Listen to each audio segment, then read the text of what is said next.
So I guess when it comes to choosing counsellor, therapist, whoever you want to see, first and foremost, I'd come back to the approach. The approach matters as well, because that's going to be different in different types of therapies that you attend.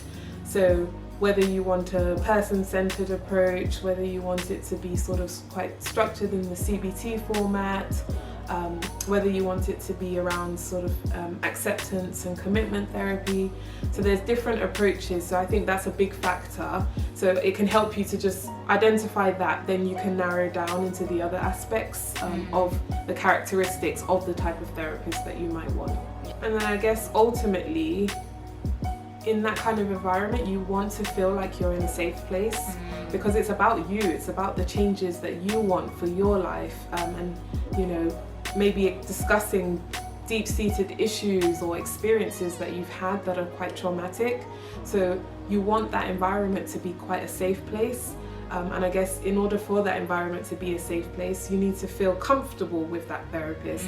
So it might be just your initial assessment, it might just be you booking something in and you're getting a sense, or maybe you've asked a question and you're getting a sense that, oh, I'm not really sure about this person.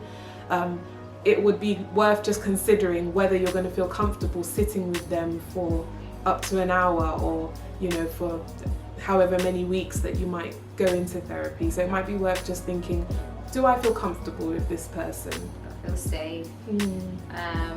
You know, things to look out for in a therapist is an active listener, someone who's really active, and you know, not just they just want to talk and tell you about your problems and what you're doing wrong and trying to solve quickly. So, you know, one of the things that we do in therapy is listen first. And that's so important, someone who actually is willing to understand your world, you know. And that's the thing, I may not be able to feel what you're feeling, but I can empathize and try to understand and be compassionate at the same time. So someone who's willing to step into your world and understand your world from your cultural perspective, from your background, from your whether it's gender, race, whatever. So they're willing to enter that world and understand that. So that's really important. And just to add on to what Debbie's mentioned there, about that therapist being able to enter into your world, I always say with my clients that, to be honest, you're the expert of your life. You know everything that's happened to you. They've not gone through everything that's happened to you, but then they're trained in a form of therapy, but then they also have their life experiences.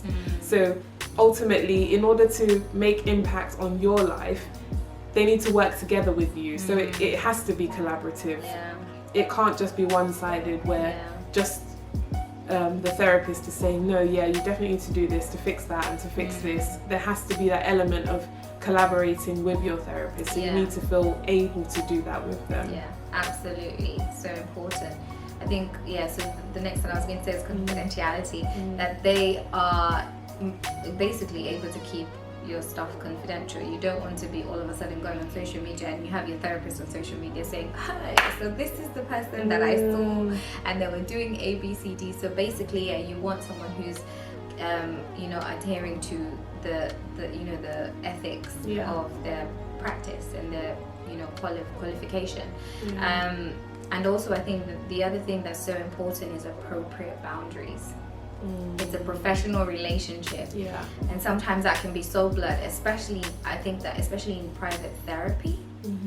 That could be quite difficult to maintain, because especially for most people who have probably been seeing their therapist for such a long time, that now it's become a little bit less boundary. But I get it. You also want a therapist who's human. You don't want a therapist who's just like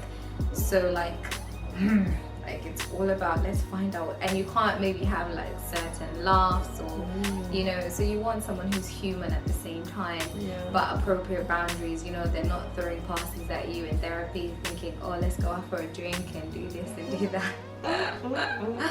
No, you don't want that. So someone with appropriate boundaries and has a professional relationship. That's important.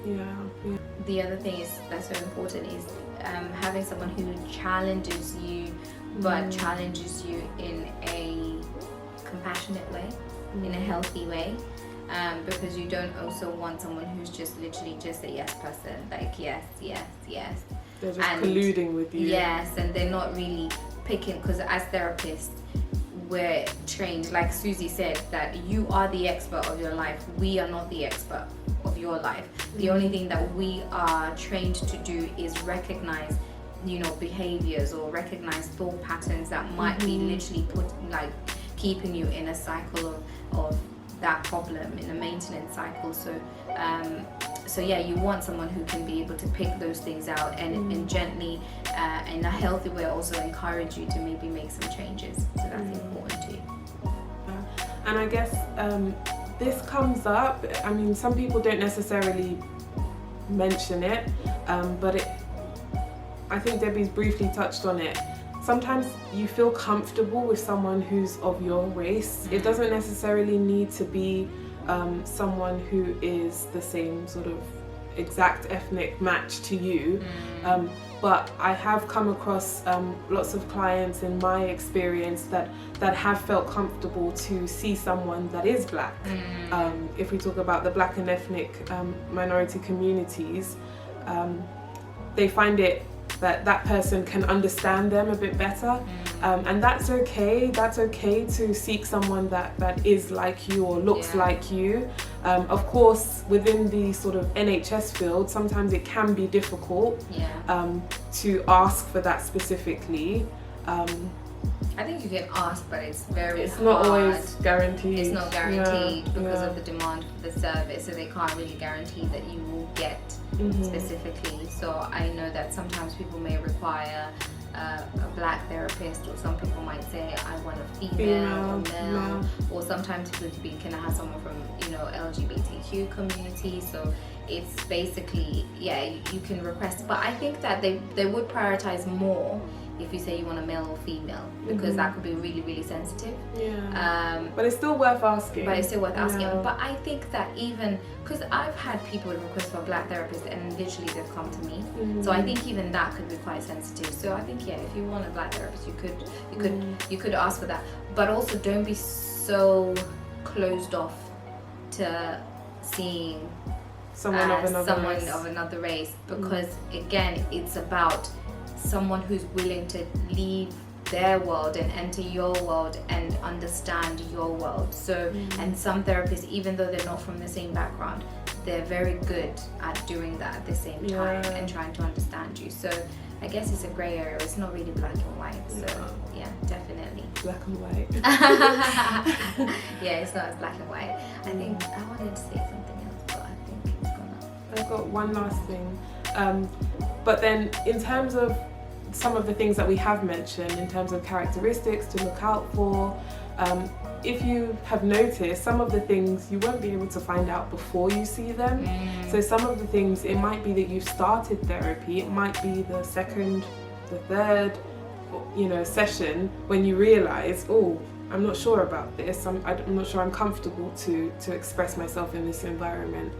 And if that's the case, then don't be afraid to ask to either change the type of therapist, or if it's private, contact someone else. Don't be afraid to do so, because you need to be benefiting from the sessions. If you don't feel comfortable in that environment, then it's a waste of time for yourself. And I think actually, now that I think about it, if you are, maybe it's and you can ask about this, because I know some therapists, especially who work in private, you do a package deal, so you pay for a package deal.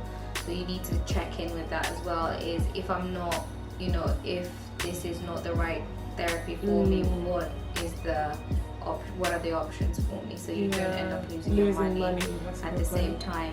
The other, I think I remember what I wanted to say, is also getting a therapist who empathizes and is compassionate, but not so emotionally invested at the same time. Because I mean, different, again, I'm going back to different types of approaches. Like, for example, I trained in counseling and psychotherapy, so a requirement was for me to go to therapy. And the reason why I had to go to therapy is because you need to understand your situations, your triggers, so that if someone else, if you're helping and supporting someone else that comes in and triggers that part in you, you're able to identify it. And manage it. And manages. So you know, sometimes, and I'm not saying that because obviously therapists are human, so you might have a therapist who might shed a tear with you, you might have a therapist who's, you know, overly like excited with you, so that's absolutely fine. And sometimes therapists do share about their own experiences in terms of, I've had this, you know, I've gone through something like this, and they might not go in depth, but they might they might disclose some information about them, which can be healthy in a therapeutic relationship. But if you have someone who's just literally disclosing every session, just disclosing about them, and it's like, then it becomes a case where you're both, you know, emotionally there and crying, saying, oh, my boyfriend left me, even me, they left me, and this and that. So you also need to be aware of a therapist to, again, those boundaries. Yeah. They can keep that professional boundaries, so that's really important as well. Absolutely. Yeah.